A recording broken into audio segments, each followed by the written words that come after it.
మాటల్లో స్పష్టత, రాతలో పదును, పరిశోధనలో లోతు. ఈ మూడు కలిస్తే బోధరాజు రాధాకృష్ణ గారు.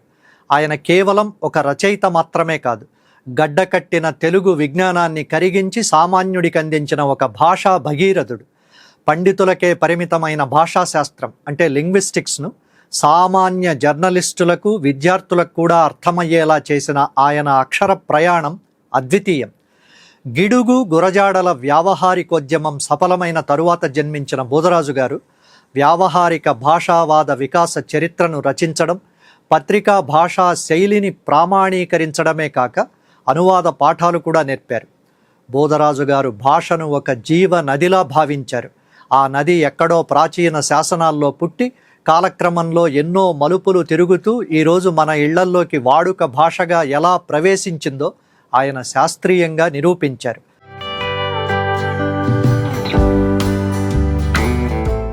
ఆయన ఒక భాషా వైద్యుడు. తెలుగు భాష ఎక్కడ కలుషితమవుతోంది, ఎక్కడ కృతకత్వం చోటు చేసుకుంటోంది అని నిశితంగా గమనించేవారు. వాటికి తగిన పరిష్కారాలు చెప్పేవారు. భాష గడ్డకట్టిన నీరు కాదు అన్నది ఆయన సిద్ధాంతం. అది ప్రవహించాలి, మారాలి, మారుతూనే ఉండాలి. కానీ తన అస్తిత్వాన్ని మాత్రం కోల్పోకూడదు. అద్దం మీద దుమ్ము పడితే తుడిచినట్లు తెలుగు మీద పడిన అనవసరపు సంప్రదాయ భారాలను తొలగించి భాషకు కొత్త మెరుగులు దిద్దిన మేధావి ఆయన. బోధరాజు గారి ప్రయాణం సామాన్యమైనది కాదు. అది శాసనాల నుండి సాఫ్ట్వేర్ వరకు సాగిన ఒక అక్షర యజ్ఞం. సంస్కృతంలోని గాంభీర్యం ఆయనకు తెలుసు, ఆంగ్లంలోని ఆధునికత ఆయనకు తెలుసు. అందుకే ఈ రెండు భాషల మధ్య తెలుగు నలిగిపోకుండా తనదైన ముద్రను ఎలా వేయాలనేది ఆయన నిరంతరం ఆలోచించేవారు. ఒక మనిషి తన జీవితకాలంలో ఇన్ని రంగాల్లో ముద్ర వేయడం సాధ్యమేనా? భాషా శాస్త్రవేత్తగా, జర్నలిజం గురువుగా, విమర్శకుడిగా, అనువాదకుడిగా ఆయన చేసిన కృషి సామాన్యమైనది కాదు. ప్రకాశం జిల్లాలోని ఒక మారుమూల గ్రామంలో మొదలైన ఈ అక్షర తపస్సు తెలుగునాట వాడవాడలా ఎలా వ్యాపించింది? అక్షర తపస్వి బోధరాజు గారి సమగ్ర జీవిత విశేషాలను, ఆయన మనకు అందించిన అక్షర సంపదను లోతుగా చూద్దాం. ఒక మహావృక్షానికి పునాది ఒక చిన్న విత్తనం. అలాగే తెలుగు భాషా వినీలాకాశంలో ధృవతారగా వెలిగిన బోధరాజు గారి మేధకు పునాది ప్రకాశం జిల్లా మట్టిలోనే పడింది. అసలు ఆయన బాల్యం ఎలా గడిచింది? ఒక సామాన్య బాలుడు అసాధారణ భాషావేత్తగా ఎలా రూపాంతరం చెందారు? 1932 దేశమంతా స్వాతంత్ర్య కాంక్షతో రగులుతున్న కాలం. ప్రకాశం జిల్లాలో ఒక నిశ్శబ్ద అక్షరం ఊపిరిపోసుకుంది. బోధరాజు గారికి చిన్నతనం నుండే మాటలంటే మక్కువ, అక్షరాలంటే ప్రాణం. ఇంట్లో వినిపించే సంస్కృత శ్లోకాల గాంభీర్యం ఒకవైపు, వీధిలో వినపడే తెలుగు పలుకుబడిలోని తీయదనం మరోవైపు. ఈ రెండింటినీ ఆయన బాల్యంలోనే జుర్రుకున్నారు. Historical grammar of early Telugu ఇన్స్క్రిప్షన్స్పై ఆంధ్ర విశ్వకళా పరిషత్తు నుండి డాక్టరేట్ పొందారు. అక్కడే బద్రిరాజు కృష్ణమూర్తి గారి గురుత్వం లభించింది ఆయనకు. తెలుగు భాషా సాహిత్యాలు రెండిట్లో అపారమైన పాండిత్యం సాధించడమే కాకుండా దాన్ని గంభీరమైన శాస్త్ర ధోరణిలో పండితలోకానికి కూడా అందించారు. అదే సమయంలో తన వ్యంగ్య హాస్య ధోరణిలోనూ పాఠకులను ఉర్రూతలూగించారు. చాలామందికి తెలుగంటే నన్నయ్య భారతం నుండే మొదలైందని ఒక నమ్మకం. కానీ నన్నయ్య కంటే ముందు తెలుగు లేదా? ఉంటే అది ఎలా ఉండేది? ఈ ప్రశ్నలకు సమాధానం వెతకడం అంటే చీకటి గదిలో నల్లపిల్లిని వెతకడం లాంటిది. కానీ బోధరాజు గారు ఆ సాహసం చేశారు. రాతి శాసనాల్లో దాగి ఉన్న తెలుగు గుండె చప్పుడును పట్టుకున్నారు. సాధారణ శకం 600 నుండి 1100 వరకు, అంటే దాదాపు 500 ఏళ్ల అజ్ఞాత తెలుగు చరిత్రను బోధరాజు గారు వెలుగులోకి తెచ్చారు. అరిగిపోయిన రాళ్ల మీద, తుప్పు పట్టిన రాగిరేకుల మీద ఉన్న అక్షరాలను ఆయన చదివారు. ఆ కాలంలో తెలుగు పదాల నిర్మాణం ఎలా ఉండేది, వ్యాకరణం ఎలా మారేది అనే అంశాలపై ఆయన చేసిన పరిశోధన హిస్టారికల్ గ్రామర్ భాషా ప్రపంచాన్ని విస్మయానికి గురిచేసింది. ఎంత గంభీరమైన విషయాన్నైనా తన సహజ హాస్య వ్యంగ్య శైలిలో శ్రోతలను నవ్విస్తూ ప్రసంగించిన విషయం పదును ఏమాత్రం తగ్గదు. అది ఖడ్గధారే. తన ముఖం మీద చిరునవ్వు కూడా వెలియకుండానే తన మీద తనే జోకులు వేసుకోగలిగిన సంభాషణ చమత్కారి బోధరాజు గారు. ఒక పరిశోధకుడిగా ఆయనకున్న నిశిత దృష్టి అమోఘం. రాతి మీద అక్షరం చెక్కిన శిల్పి భావన ఏమిటి, ఆనాడు ప్రజలు మాట్లాడుకున్న భాష ఏమిటి, ఈ రెండిటికి మధ్య ఉన్న సంబంధాన్ని విశ్లేషిస్తూ ఆయన చేసిన రచనలు రాబోయే తరాలకు తెలుగు భాషా మూలాలను భద్రపరిచిన నిధి లాంటివి. కాలం చెరిపేయాలని చూసిన అక్షరాలను తన కలంతో తిరిగి రాసిన అక్షర తపస్వి బోదరాజు గారు. బోదరాజు రాధాకృష్ణ అనే పేరు వినగానే తెలుగు రాష్ట్రాల్లోని వేలాది మంది జర్నలిస్టులకు ఒక గంభీరమైన రూపం గుర్తొస్తుంది. ఆయన కేవలం ఒక పత్రికా రచయిత కాదు, ఒక తరం జర్నలిస్టుల అక్షరాలకు పదును పెట్టిన ప్రధానాచార్యుడు, అంటే ప్రిన్సిపాల్. పత్రికా భాష అంటే పండితులకే అర్థమయ్యే గ్రాంధికం కాదని, అది సామాన్యుడి గుండె చప్పుడని నిరూపించిన ఘనత ఆయనది. తెలుగు పాత్రికేయ రంగంలో ఆయన ఒక కొత్త ఒరవడిని సృష్టించారు. ముఖ్యంగా ఈనాడు జర్నలిజం స్కూల్ ప్రిన్సిపాల్గా ఆయన వందలాది మంది యువతీ యువకులను జర్నలిస్టులుగా తీర్చిదిద్దారు. వార్త రాయడం అంటే ఇంగ్లీష్ నుండి తెలుగులోకి కేవలం అనువాదం చేయడం కాదు, అది ఒక సృజన అని గట్టిగా చెప్పేవారు. మక్కికి మక్కి అనువదించకండి, భావాన్ని మనసుతో పట్టుకోండి అన్నది ఆయన శిష్యులకు చెప్పే మొదటి పాఠం. క్లిష్టమైన పదాల సంకెళ్లను తెంచి వాడుక భాషకు పట్టాభిషేకం చేశారు. వార్తలో ఒక తప్పు దొర్లినా, ఒక్క పదం అసందర్భంగా ఉన్నా ఆయన సహించేవారు కాదు. మనం రాసే అక్షరం కోట్లాది మందికి చేరుతుంది, అక్కడ తప్పు ఉండకూడదు అన్న అక్షర క్రమశిక్షణ ఆయన సొంతం. నేటికి తెలుగు పత్రికల్లో మనం చూస్తున్న సరళమైన శైలి వెనుక బోదరాజు గారి దశాబ్దాల కఠోర శ్రమ ఉంది. పరిశోధకుడిగా ఆయన లోతు ఎంతటిదో, రచయితగా ఆయన శైలి అంత సునిశితమైనది. ఆయన కలం నుండి జాలువారిన ప్రతి అక్షరం ఒక ఆభరణంలా మెరుస్తుంది. ముఖ్యంగా నిఘంటువుల నిర్మాణం అంటే ఒక వ్యక్తి చేసే పని కాదు, కానీ బోదరాజు గారు దాన్ని ఏక వ్యక్తి యజ్ఞంలా నిర్వహించారు.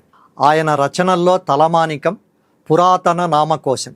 ఇది కేవలం పేర్ల పట్టిక కాదు, పురాణాల్లోని వేలాది పాత్రల వెనుక ఉన్న నిగూఢ కథలను, వాటి అర్థాలను వివరించే ఒక రహస్య పేటిక.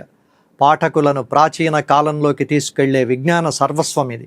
అలాగే మాటల మూటలు పేరుతో ఆయన చేసిన కృషి తెలుగు నుడికారం మీద ఆయనకున్న పట్టును చూపిస్తుంది. మన సామెతలు, జాతీయాల్లో దాగి ఉన్న అసలైన తెలుగుదనాన్ని ఆయన వెలికి తీశారు. బోదరాజు గారి బహుముఖ ప్రజ్ఞకు మరో నిదర్శనం ఆయన రాసిన మహాకవి శ్రీశ్రీ మోనోగ్రాఫ్. ఒక భాషా శాస్త్రవేత్త సాధారణంగా సంప్రదాయబద్ధంగా ఉంటారు, కానీ బోదరాజు గారు విప్లవ కవి శ్రీశ్రీ భావజాలాన్ని, ఆయన కవిత్వంలోని లోతులను విశ్లేషించిన తీరు అద్భుతం. సాహిత్యం పట్ల ఆయనకున్న నిష్పాక్షికమైన దృష్టికి ఈ పుస్తకం ఒక నిదర్శనం. మాటల అర్థఛాయలు, మాటల్లో దాగిన అర్థ రహస్యాలు, వాటి అర్థ పరిణామాలు ఆయనకు బాగా తెలుసు. పద విజ్ఞానంపై ఆయన కృషి అపారం. ఆయన అనువాదాలు చదువుతుంటే అవి తెలుగులో రాసినవేమో అన్నంత సహజంగా ఉంటాయి. భాషా మర్యాద చెడకుండా పరభాషా భావాన్ని తెలుగులోకి వంపడం బోదరాజు గారికి తెలిసినంతగా మరెవరికీ తెలియదు. అక్షరమే ఊపిరిగా సాగిన ఆ మహనీయుడి కలం తెలుగు జాతికి అందించిన అక్షర నిధులు వెలకట్టలేనివి. ఆధునిక తెలుగు భాషా వికాసానికి, పత్రికా భాషా సంస్కరణలకు బోదరాజు రాధాకృష్ణ గారు జీవితాంతం తప్పించారు. పాత్రికేయుడిగా, పరిశోధకుడిగా, భాషావేత్తగా ఆయన చేసిన కృషి అనన్యం. తెలుగు భాషను సామాన్యుడికి చేరవేయడంలో ఆయన రాసిన పుస్తకాలు అత్యంత కీలకమైనవి. ఆ గ్రంథాల విశేషాలివి: వ్యావహారిక భాషా వికాసం, గ్రాంధిక భాషా సంకెళ్లను తెంచుకుని తెలుగు భాష వ్యవహారంలోకి ఎలా రూపాంతరం చెందిందో శాస్త్రీయంగా విశ్లేషించిన గ్రంథం ఇది. పురాతన నామకోశం, ప్రాచీన కావ్యాల్లోని పేర్లు, వాటి వ్యుత్పత్తుల వెనుక ఉన్న చారిత్రక నేపథ్యాన్ని వివరించే అరుదైన కోశం. మాటల మూటలు, మనం వాడే మాటల్లో దాగున్న వింతలు, విశేషాలను పాఠకులకు అర్థమయ్యేలా విడమర్చి చెప్పిన అద్భుతమైన రచన. మాటల వాడుక మాటలు, నిత్య జీవితంలో పదాలను ఏ సందర్భంలో ఎలా వాడాలో దిశానిర్దేశం చేసే పుస్తకం. తెలుగు జాతీయాలు, తెలుగు భాషకు సొగసును తెచ్చే జాతీయాలను సేకరించి వాటి అంతరార్థాలను వివరించిన విశిష్ట సంకలనం. వార్తా భాషకు ఒక క్రమశిక్షణను, ప్రామాణికతను తెచ్చిన మార్గదర్శినిది. అనువాద పాఠాలు, అనువాదం కేవలం మక్కీకి మక్కీ తర్జుమా కాదని, భావం చెడకుండా ఎలా రాయాలో నేర్పే కరదీపిక. మాండలిక వ్యుత్పత్తి పదకోశం, దీనికి ఆయన సంపాదకత్వం వహించారు. ప్రాంతీయ భాషా భేదాలను, పదాల పుట్టుకను క్రోడీకరించిన మహత్తరమైన పరిశోధన. 11వ శతాబ్ది వరకు తెలుగు శాసనాలు, శాసన భాషా పరిశోధనలో ఇదొక ప్రామాణిక గ్రంథం. తెలుగు భాషా చరిత్రపై ఆయనకున్న పట్టుకు ఇది నిదర్శనం. మహాకవి శ్రీశ్రీ మోనోగ్రాఫ్. శ్రీశ్రీ కవిత్వాన్ని, ఆయన విప్లవ భావజాలాన్ని తర్కబద్ధంగా విశ్లేషించిన చిరుపొత్తం. చిన్నయసూరి మోనోగ్రాఫ్. తెలుగు వ్యాకరణకర్త చిన్నయసూరి సాహిత్య కృషిని ఆధునిక దృక్పథంతో విశ్లేషించిన రచన. ఆధునిక వ్యవహార కోశం. ప్రస్తుత సామాజిక అవసరాలకు అనుగుణంగా పదప్రయోగాలను వివరించే నిఘంటువు. మంచి జర్నలిస్టు కావాలంటే జర్నలిజంలోకి వచ్చే వాళ్లకు భాషా పరిజ్ఞానం ఎంత అవసరమో వార్తను ఎలా వడపోయాలో నేర్పే పాఠ్యగ్రంథం. మాటలు మార్పులు. కాలం మారుతున్న కొద్దీ భాషలో వచ్చే మార్పులను, సహజమైన పరిణామాలను చర్చించే విశ్లేషణ. తెలుగు భాషా స్వరూపం. ఈనాడు పత్రికా భాషా నియమ నిబంధనలను, వ్యాకరణాంశాలను క్రమబద్ధం చేసిన రచన. విన్నంత కన్నంత. ఆత్మకథ. బోధరాజు గారి సుదీర్ఘ సాహిత్య పాత్రికేయ ప్రయాణంలో ఎదురైన అనుభవాల సమాహారం. తెలుగు సంగతులు. తెలుగు భాషా సంస్కృతులపై ఆయన రాసిన వైవిధ్యభరితమైన వ్యాసాల సంకలనం. బోధరాజు గారు తెలుగులోనే కాకుండా ఇంగ్లీష్లో కూడా అనేక వ్యాస సంపుటలను అందించారు. వీటన్నింటికీ మకుటాయమానంగా తెలుగు భాషకు ఒక మహా నిఘంటువు ఉండాలని పరితపించేవారు. బోధరాజు రాధాకృష్ణ గారి ఈ రచనలు కేవలం పుస్తకాలు మాత్రమే కాదు, తెలుగు భాషా స్వరూపాన్ని అర్థం చేసుకోవడానికి ఉపకరించే విజ్ఞాన సర్వస్వాలు. భాషాభిమానులు, ముఖ్యంగా యువ జర్నలిస్టులు తప్పనిసరిగా చదవాల్సిన సాహిత్య నిధులివి. సాధారణంగా పండితులు మార్పును అంగీకరించడానికి ఇష్టపడరు, పాత పద్ధతులే గొప్పవని నమ్ముతారు. కానీ బోధరాజు గారు భిన్నమైన మేధావి. ఆయన చూపు భవిష్యత్తు వైపు ఉండేది. తెలుగు భాష కేవలం తాళపత్ర గ్రంథాలకో లైబ్రరీలకో పరిమితమైతే అది కాలక్రమేణా కనుమరుగవుతుందని ఆయన ముందే ఊహించారు. అందుకే తెలుగును కంప్యూటర్ యుగంలోకి నడిపించిన దార్శనికుడయ్యారు. 1990వ దశకం.